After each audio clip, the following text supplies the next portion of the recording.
Bonjour à tous, bienvenue pour ce nouveau cours du niveau de 4e. Alors aujourd'hui, on va donc commencer un nouveau chapitre. On est toujours dans le domaine des bébés. Comment est-ce qu'on fait les bébés? Alors, ce chapitre-là va se faire en plusieurs étapes. Et nous, la première étape, on va voir comment se fait ce qu'on appelle la fécondation. Parce que nous, comme acquis, on sait comment fonctionnent les appareils reproducteurs des hommes et des femmes. Maintenant, on va voir comment est-ce que tout ça peut être mis en commun pour pouvoir arriver à la formation d'un bébé. Alors, ça va se faire en 4 étapes en sachant que je vais faire 3 cours là-dessus. Le premier, c'est celui d'aujourd'hui, c'est celui de la fécondation. Et après, le prochain cours, ce sera de l'embryon à la naissance. Donc, on va voir la gestation. Et après, le grand 3 et le grand 4, c'est des problématiques sur, en gros, le fait d'être capable d'empêcher un enfant d'arriver si c'est pas encore le moment pour avoir un enfant, ou pour aider des couples à avoir des enfants. On appelle ça la procréation médicalement assistée, ou PMA. Alors, c'est parti. On commence avec la fécondation. C'est quoi ce machin? Alors, donc c'est le chapitre 8 de la fécondation à la naissance. Et la question, c'est comment est-ce qu'on donne naissance à des bébés chez l'homme, chez l'espèce humaine? Allez, c'est parti.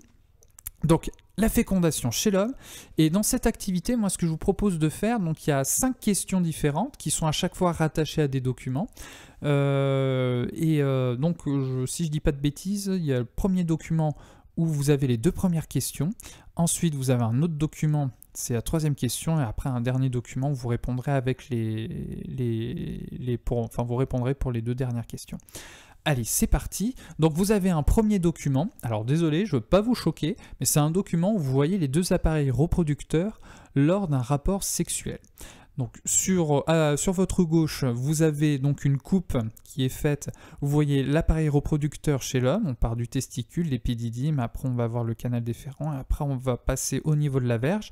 Et de ce côté-ci, vous avez donc la femme avec son appareil reproducteur qui est représenté avec ici le vagin, l'utérus, la trompe utérine et l'ovaire qui est là. Et donc il y a quelques questions qui vont porter sur ce schéma. Ensuite, j'enchaîne. Donc il y a 2 questions qui portent là-dessus. Lors d'un rapport sexuel, où se trouve le pénis? Et lors de l'éjaculation, où est-ce qu'est déposé le sperme? Ensuite, par rapport à ce document-là, photos représentant 3 temps différents, avant, pendant et juste après la fécondation. Vous avez donc 3 images, avec ici photo d'un ovule représentant en présence de spermatozoïdes. Donc tout autour, tous les petits points que vous voyez là, ici, ce sont des spermatozoïdes avec leurs flagelles. On voit pas très bien leurs flagelles, mais si on était en train de filmer, on verrait tout ça un petit peu bouger. Et vous avez l'énorme ovule qui est en plein milieu, qui ne bouge pas, qui attend.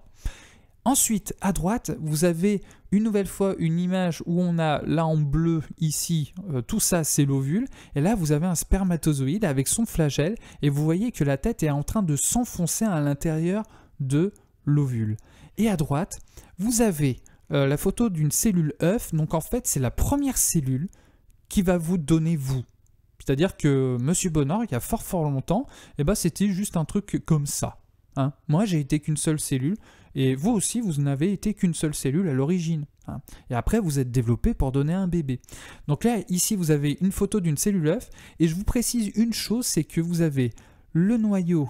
Ici, là, vous avez 2 noyaux qui sont en train de se fusionner. Ça va être le noyau de l'ovule et du spermatozoïde qui sont en train de fusionner. Donc par rapport à ça, je vous demande de m'inventer une définition de ce que c'est que la fécondation grâce à ces 3 photos. Finalement, c'est quoi la fécondation?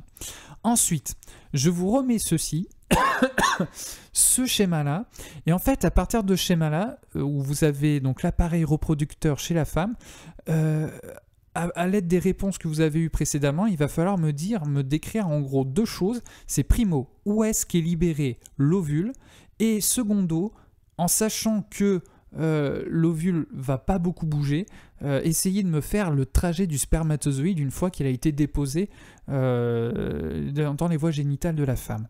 Donc c'est parti au travail, vous me répondez à ces 5 questions, et après je fais la correction. C'est parti.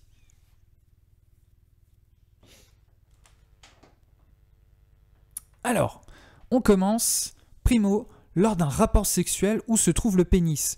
Eh bien, lors du rapport sexuel, le pénis se trouve à l'intérieur du vagin. Alors attention, ne me sortez pas que c'est dans l'utérus. Parce que là, je ne vous dis pas après la sensation douloureuse que ça pourrait être pour la femme. Attention, le pénis, il est dans le vagin, il ne va pas ailleurs hein, sur ce schéma-là. Donc, on va avoir le pénis à l'intérieur du vagin, ce qui, du coup, va nous permettre de comprendre où va être déposé le sperme, qui est la deuxième question. L'éjaculation va se passer donc à ce niveau-là. On va avoir donc dépôt de sperme dans le vagin. Donc, le pénis est dans le vagin, le sperme est déposé dans le vagin. Ensuite, qu'est-ce que la fécondation d'après ces 3 photos ? En gros, la fécondation, c'est la rencontre de 2 cellules reproductrices, le spermatozoïde et l'ovule. C'est la fusion de ces deux cellules qui vont donner une nouvelle cellule, la cellule œuf. Donc, je récapitule. En gros, la fécondation, c'est ça. Alors, pardon. On a la rencontre entre les deux. Ensuite, on a la fusion des 2 cellules, des 2 gamètes, qui va permettre de former une cellule œuf. Donc, je refais. Rencontre des 2 gamètes, fusion des 2 gamètes, qui forment une cellule œuf. Ensuite, pour ici, lors de l'ovulation, où se trouve l'ovule ? Ici. Et ici, c'est quoi ? C'est dans la trompe utérine. Donc l'ovule est libéré dans la trompe utérine. Et l'ovule ne va pas avancer beaucoup. En revanche, les spermatozoïdes, c'est une autre histoire. Le spermatozoïde, alors là, donc on a l'ovulation. Le spermatozoïde, lui, il est là. Il est dans le vagin.